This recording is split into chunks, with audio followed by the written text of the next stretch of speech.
Hello everybody, welcome to the United Stand. I'm Mark Goldbridge and this is why we are going to talk about Mazraoui, the best signing for Manchester United, the best player for Manchester United. And as Ruben Amorim comes into Manchester United, I think Mazraoui is the player that reflects and symbolises what Manchester United need to be. Not only is, for me, he the best signing of the summer in the Premier League full stop, not only is he Man United's best player, but I think he also really states to all fans that this is what we need to do more of. The consistency of Mazraoui since he came in has been fantastic. What does he become under Ruben Amorim, and what does he represent to Ineos in the future? Because I think for a player that's going to turn 27 next month, I don't think anybody expected £15 million signing from Bayern Munich was going to be such a symbolic signing for Manchester United and such an important signing for Manchester United. And for me, the biggest signing Ineos have made so far, and could be I mean, look, I'm not comparing him to Cantona, but Cantona's signing by Sir Alex Ferguson was not his first, and it was not his most expensive, and it wasn't his youngest, and it wasn't the most exciting, but it was the player that was the catalyst for Manchester United to go on and win titles. Now, Mazraoui's not going to be the catalyst to go and win titles, but what Mazraoui could be is something as significant for Amorim and Ineos in being a signing that is what Manchester United have craved for the last 10 years.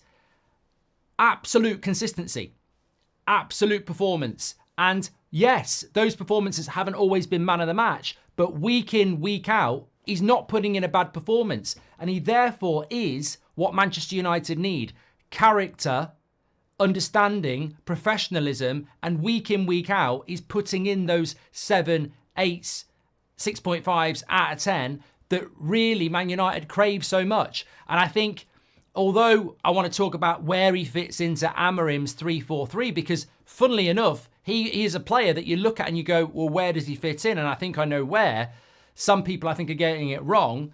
I think when Ineos assess the first few months of them being in charge and their first summer transfer window, you might look at Yoro and go, oh, unlucky with injury. You might look at Xerxes and go, it's taken him time to adapt. You might look at Agate and go, we got him in a bit late, and obviously, you know, it's going to take a bit of time to adapt also. And you look at De Ligt and go, he's gradually getting better and better. When you look at Mazraoui, you go, why did that one work? Why did that player do all those things? Didn't get injured, didn't take time to settle in, wasn't bought late, isn't, you know, young and learning the game. An absolute perfect signing, and I wouldn't have predicted it. I don't think anybody would. And I don't think, actually, there has been a signing better than him in the Premier League this summer. I don't. I mean, correct me if I'm wrong, get in the comments, but I don't think there has. And I think looking at Ruben Amorim, and just on Ruben Amorim, by the way, he is expected to be doing media duties at Old Trafford today. So maybe tomorrow, maybe later today, we'll get his first interview, which will be very exciting. But how does Amorim deal with a player like Mazraoui? Well, tonight we're going to do a very interesting video around what his team might look like and develop into, and I wanted that to be very interactive. But I think in relation to Mazraoui, you don't discard players like that. No manager does, and he won't do it. He won't put Mazraoui on the bench because he doesn't fit the 3-4-3 system. He will find a place for him because as a manager at Sporting or at Man City if you're Pep or Arteta if you're Arsenal, he will look at Man United and he will go, they have got a problem with consistency. They have got a problem with character. They have got a problem with professionalism. And this is a player that above anybody, Bruno, Rashford, De Ligt, whoever you want to name, this is a player that in a very short period of time gets it. This is a player that is, you know, exceeding in a league he's never played for, which is a very, very intense league.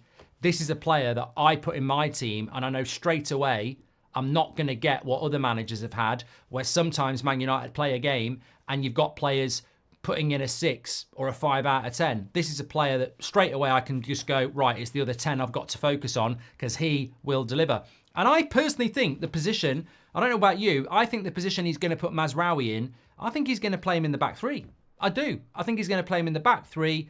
I don't think he will use him as a wing back because he doesn't really use wing backs. So I think he'll put him in the back three. And people are going, oh, it'll be Yoro, De Ligt and Martinez.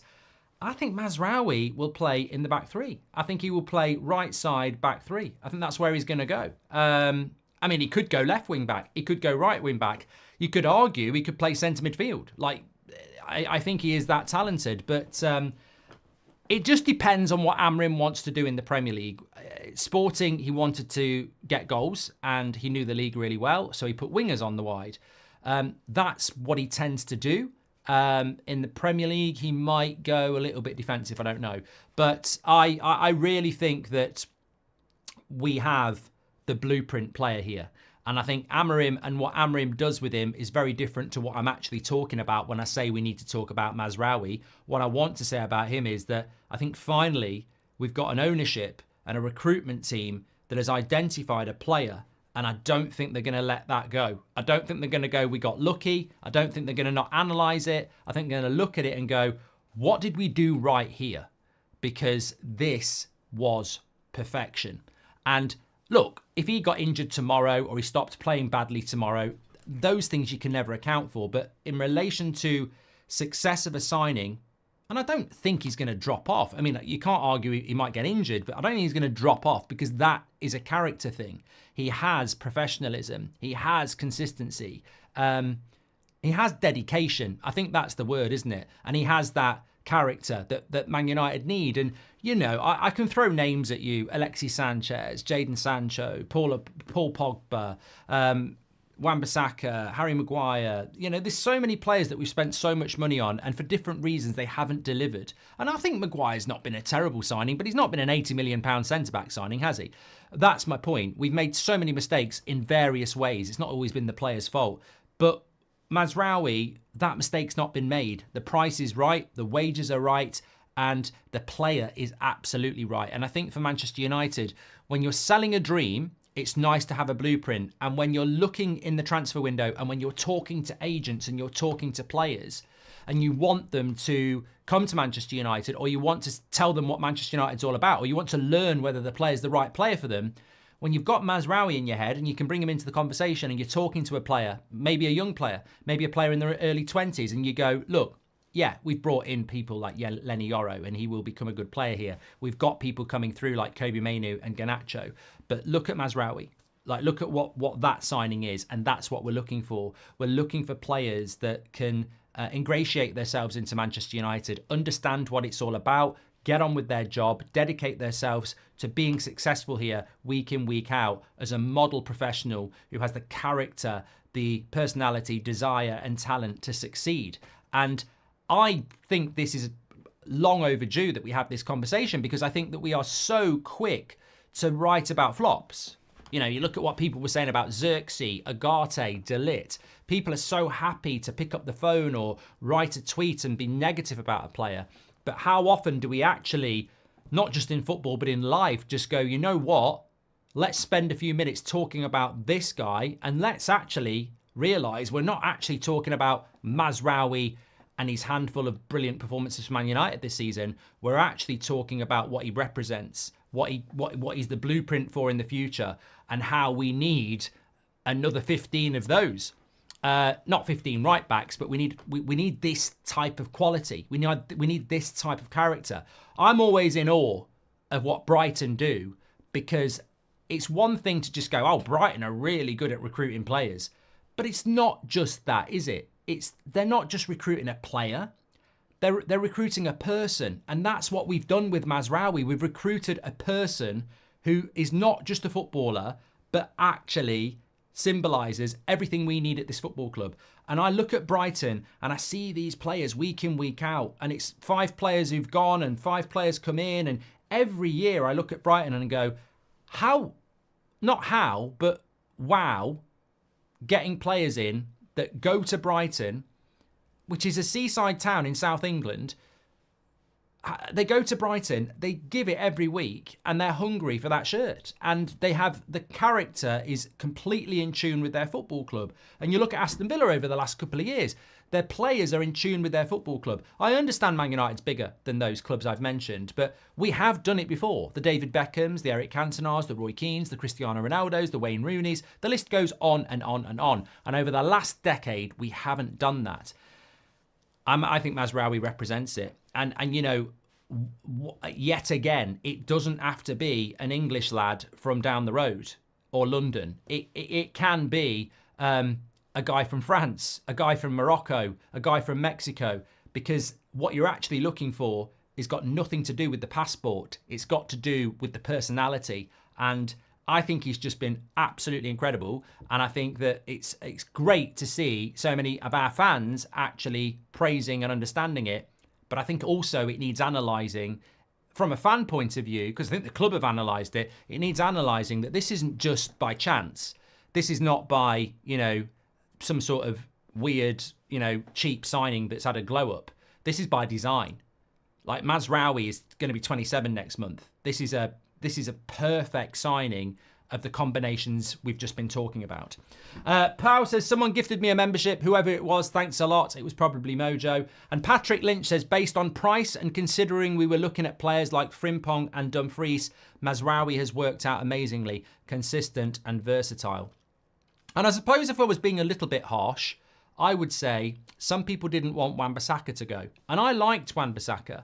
But this is what ruthless aggression is all about. This is about the difference between top 4, top 8. This is the difference between winning and losing. This is the difference between being able to beat anybody on your day or consistently beating people most weeks. And I think Mazraoui represents top 4 player, win every week player. And I think Wan-Bissaka represents, on our day, we can beat anybody, top 8 player. And I liked Wan-Bissaka, but this is the upgrade that needed to happen. And I think some people looked at it and went, wow, you know what? He's good, but he doesn't get assists. But, well, he got one at the weekend, didn't he? But the point is, that is an upgrade.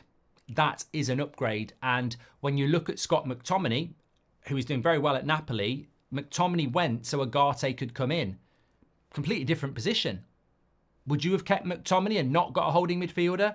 Absolutely not. So you look at what Ineos do and people try to find criticism, but actually more and more, and that's why I keep saying it, I am encouraged by what they're doing.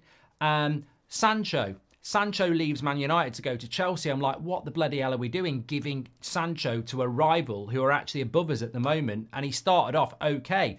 You've got some of our fans who are doing Sancho watch because they're more Sancho FC than they are Man United FC. What's happened to Sancho? He's ill. He's not playing much anymore. Now, I'm not here to analyse Wan-Bissaka, McTominay and Sancho, but what I'm saying is every one of those decisions at the moment looks like the right decision. And every one of those decisions at the moment look like ruthless aggression to take us to the next level. Sancho is a Chelsea player. Maybe he will end up being good, but at the moment it doesn't look like it was a bad idea to move him on and not have that drama from Sancho's side for him and for Manchester United. And again, you know, look, Xerxes is one we're going to have to keep an eye on. Yoro's got to come back yet. But De Ligt coming in and Varane going out, again, I was probably one of those people that looked at it and went, you know, Varane is our best centre-back. He is better than Maguire. He is better than Lindelof. He is better than Martinez. When he is fit, he is our best centre-back. He's retired. He's retired because of injury, and De Ligt is 25 and he's growing. We don't talk about this sort of stuff because we want to be moaning. We want to talk about flops, but we don't, but we do. And that's what we end up talking about. Every deal, when you look at it at the moment, is sort of like, that there is stuff going on here. But for me, without a shadow of a doubt, we need Mazraoui to do this more. We need to do more and more deals like Mazraoui, because if you could get 5, 6 more players like Mazraoui, then you're laughing. You're absolutely laughing, because if 5 or 6 players at United are putting a 7 out of 10 in every week, we're moving up that league table. I do the player ratings, you do the player ratings. Every week, most weeks, they're fair. Sometimes if we lose badly, people get silly. Sometimes if we win badly, people get silly. But more often than not, they are very fair. And how many times over the last 6 years have we given 5s and 6s on a consistent basis? I think Bruno Fernandes this year has predominantly got a 5.5. That's probably his calendar year average, 5.5. Mazraoui is averaging probably 7.2 every week. If you get 5 or 6 players that are doing that and replace players that are doing 5s and 6s, it's logical. More goals, less goals conceded, higher up the league. And this is what we need. So I think the most unexpected title of a video this year for me is we need to talk about Mazraoui and how he is basically Man United's blueprint for future success. And you know what? I hope in a few years' time, we're looking back on this and going, that signing was the catalyst for change at Manchester United. Much the same as, in a very different way, Cantona was the catalyst for Manchester United to go and win titles. Maybe Mazraoui's signing can be the catalyst for change at Manchester United and the type of players we want to bring in. Because we always talk about they're a good player and then we're disappointed by their consistency or their attitude or their character. And it's that whole package that Manchester United have brought together with Mazraoui so far. And we need to see more and more of it. And you know what? I'm not going to not shout out De Ligt. I think he's growing really well into a Manchester United player. I think Agate is looking like he will do that. We've seen nothing of Yoro yet, so hopefully he's going to be the same. And I think patience with Xerxes, he could be another one as well. Charles has just gifted a membership as well. Thank you very much. Get your comments in below. I really wanted to do this video, so I want you to get your comments in. Make sure, if you agree with me that Mazraoui has been our best signing, please do smash a like on the video, by the way. Let's see how many people agree with that. Tonight at 8 o'clock, the 8 o'clock streams in the international break are always incredible. Tonight's one is probably going to be one of the most interactive ones we've done in a very long time. So get ready for it. It's really good. And it's going to start off with something that's going to instantly make you go yay or nay. And then we're going to get into it. Looking forward to that. I like this to finish on. Insane says, we literally robbed Bayern Munich. And I think that is what we did. We literally robbed Bayern Munich. We robbed West Ham. He would pick... Mazraoui would start for any team in the Premier League. You're all thinking now, aren't you? He'd start for Man City, he's better than Kyle Walker. He'd start for Arsenal, he's better than Ben White. Would he start for Liverpool? Well, I think you'd find a place for him to start because I actually think he's better than Tsimikas on the left and Robertson isn't playing as much. Would he start ahead of Trent? That's a big statement, but Liverpool might be the only one and they're top of the league. He would start for every other team. How often have we said that? Liverpool, I'll concede, he might not, but they might find a place for him. But every other team in the Premier League he starts for. How often have we said that over the last 3 years about a Man United player? I can't think of many occasions. Maybe occasionally when a player's doing really well, but consistently, he's doing it on consistency. Thanks everyone for watching. I'll speak to you on the next one. Smash a like on the video. Really enjoyed doing something like that. And you know what? When players deliver, it's really important that we shout about it because we very much shout when players don't deliver. And also, look beyond the signing. Is Mazraoui the blueprint for what United need to do more of? And could he be the catalyst and significant statement that we look back on in years to come? Thanks for watching. I think he starts in a back three for Amorim as well. Where would he start for you? Take care. Speak to you at 8 o'clock.